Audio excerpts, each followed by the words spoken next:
بخاری صاحب this month is like full of happening. Supreme Court of Pakistan میں جو کچھ ہو رہا ہے, ایک بینچ بنتا ہے 9 رکنی بینچ, سمٹ کر 7 پہ آتا ہے, 7 سے 5, 5 سے 4 اور اب 3 رکنی بینچ ہے. دوسری طرف فل کورٹ بنانے کا مطالبہ کیا جا رہا ہے لیکن استدعا مسترد ہوئی ہے. آپ کو لگتا ہے اس 3 رکنی بینچ کا جو بھی فیصلہ ہوگا وہ قابل قبول ہوگا؟ دیکھیے گزارش یہ ہے کہ سیاستدانوں اور عدالتوں کے بیچ جو رسا کشی ہوتی رہتی ہے وہ تو ہم دیکھتے رہتے ہیں, لیکن یہ جو نیا منظرنامہ ہمارے سامنے ہے کہ عدالتوں کے بیچ جو کچھ رسا کشی چل رہی ہے اس نے تو ایک عجیب تماشا بنا دیا ہوا ہے. ہر ایک شخص اس کے اوپر, جس کو قانون کے اوپر, جس کو انصاف کے اوپر اعتماد ہے, وہ دانتوں میں انگلی دبا کے سوچ رہا ہے کہ یہ ہو کیا رہا ہے.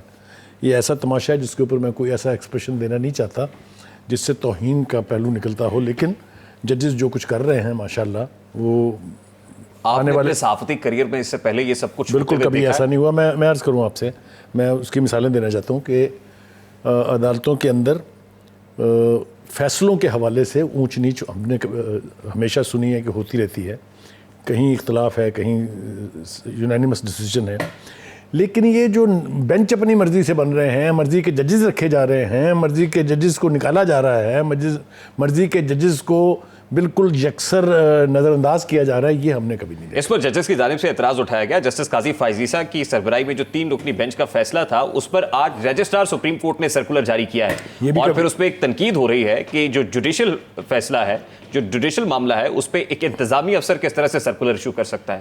یہ بھی کبھی نہیں ہوا تھا پہلے. بالکل آپ ٹھیک کہہ رہے ہیں کہ 3 رکنی بینچ نے کوئی فیصلہ کیا ہو, چاہے وہ 2-1 کا فیصلہ تھا, اور اس کے اوپر رجسٹرار صاحب جو ہیں وہ اپنی مرضی سے سرکولر جاری کریں, اور جو جج اس بینچ میں بیٹھے ہوئے تھے ان سے مشاورت تک نہ کی گئی ہو.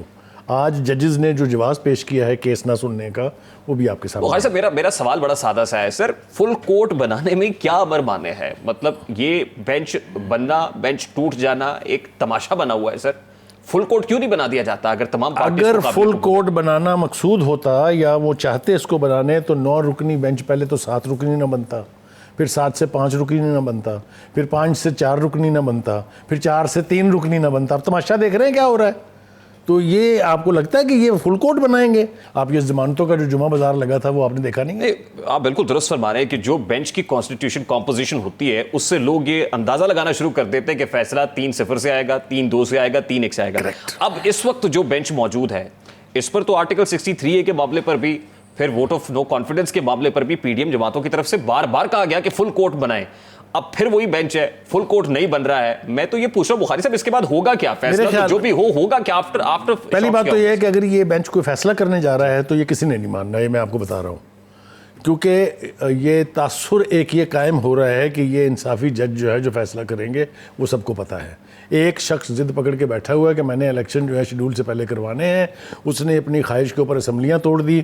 اور ایک بات اور میں چلوں کہ یہ اسمبلیاں جو ہیں یہ مشرف نے تو نہیں توڑی تھی, لیکن مشرف کے چیلے نے توڑ دی. آپ کو یاد ہے نا جو وہ اپنے چیف کوآرڈینیٹر تھے مشرف صاحب کے ریفرینڈم کے, انہوں نے, اور اب ان کی خواہش یہ ہے کہ سپریم کورٹ ان کی مرضی کا فیصلہ کر دے تو ٹھیک ہے, ورنہ ابھی آپ دیکھیں کیسے کیسے تبصرے آ رہے ہیں. مجھے تو بہت دکھ ہوا, احسن اقبال صاحب نے کہا کہ جی یہ جو بینچ ہے یہ عمران نیازی, اسد عمر اور فواد چودھری پر نا مشتمل کر کے بنا دیا جائے.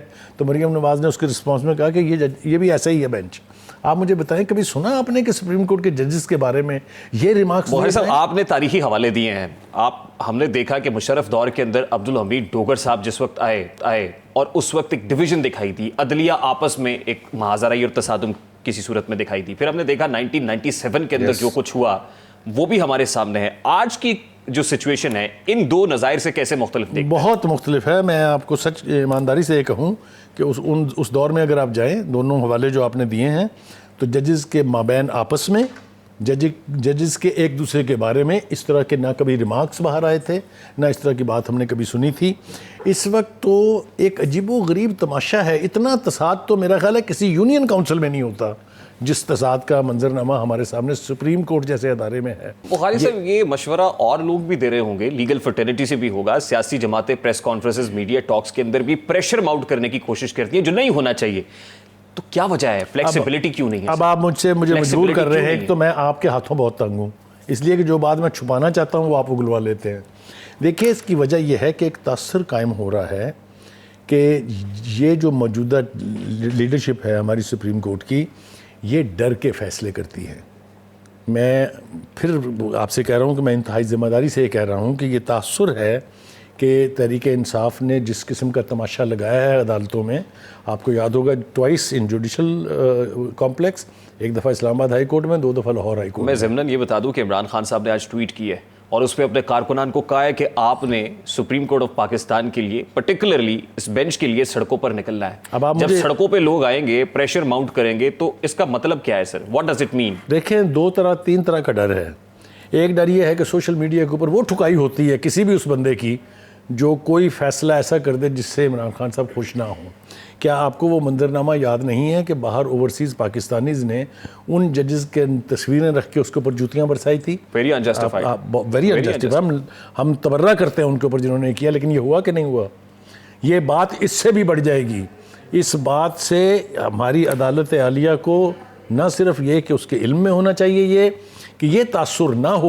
Late me ask you one very straightforward question sir, sorry قطع کلامی کے لیے معذرت. پارلیمان کے لیے اندر بھی ہم نے کچھ دن پہلے کچھ تصاویر دیکھی ہیں جی جو وہاں ہوتا ہے سوشل میڈیا پہ, یہاں کبھی پہلے دیکھی تھی, ہوتا ہے جلسوں کے اندر بھی ہو رہا ہے, تو پریشر تو دونوں طرف سے ہے. بخاری صاحب دیکھیے یہ ذرا حسن رضا پاشا صاحب کو بھی پروڈیوسر لیجیے گا. جی دیکھیے یہ آپ نے بالکل ٹھیک کہا, یہ منظرنامے کے ہم عادی نہیں ہیں, یہ کبھی ہوا نہیں ہے. کرے کوئی بھی, اگر عدلیہ کی تعظیم, عدلیہ کے احترام میں کمی واقع ہو رہی ہے تو ججز کو اپنا کنڈکٹ کرنا پڑے گا, دیکھنا پڑے گا اس کو.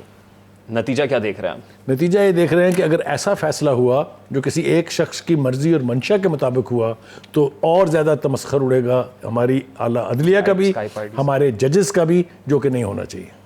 تو بخاری صاحب آپ دیکھتے ہیں کہ 1997 کی جو تاریخ ہے وہ ریپیٹ ہونے جا رہی؟ میں کہہ رہا ہوں ایک نئی تاریخ لکھی جانے جا رہی ہے جس پہ آپ کہیں گے وہ لوگ تو معصوم تھے. اس میں کیا ہوگا؟ اس میں ہوگا یہ کہ ججز کا احترام ختم ہو جائے گا. معاشرہ جس میں ججز کا احترام ختم ہو جائے, جس میں عدالتوں کی اعلیٰ عدلیہ کی رٹ ختم ہو جائے, وہ معاشرے پھر جو ہیں وہ وحشیوں کے معاشرے بن جاتے ہیں. اتنی لالچنس ہوگی جس کی طرف ہمیں ڈرایا جا رہا ہے نا کہ جی سول وار نہ ہو جائے, خانہ جنگی نہ ہو جائے, وہ پھر ہو کے رہے گی اگر ہماری عدالتیں انصاف کرنے کے قابل نہ رہے گی. اچھا بخاری صاحب, اگر ہم سیاسی تاریخ کو دیکھیں, آپ اس میں بیٹر کامنٹ کر سکتے ہیں, 1997 کے اندر اتنی پولرائزیشن نہیں تھی ود ان دا بینچ. ایسی پولرائزیشن نہیں تھی کہ نیک ٹو نیک ہو, کچھ لوگ ادھر ہوں کچھ لوگ ادھر ہوں. عدلیہ کے درمیان بھی جو وکلا تنظیمیں ہیں, جو وکلا برادری, اس میں بھی اتنی پولرائزیشن یا اتنی تقسیم نہیں تھی جو آج ہے. اب آپ دیکھتے ہیں کہ اسی تقسیم کی وجہ سے لوگ پرچم صلح کا گرانے کے لیے تیار نہیں ہے, یا بیٹھنے کے لیے تیار نہیں ہے, یا لچک دکھانے کے لیے تیار. دیکھیے اس وقت سب سے زیادہ ذمہ داری میرے خیال سے عمران خان صاحب پر ہے کہ وہ اگر کا احترام چاہتے ہیں کہ قائم رہے, انہیں وہ بات چیت جس کا وہ کبھی کبھی درفنتنی چھوڑتے ہیں اس کو سنجیدہ لینا پڑے گا.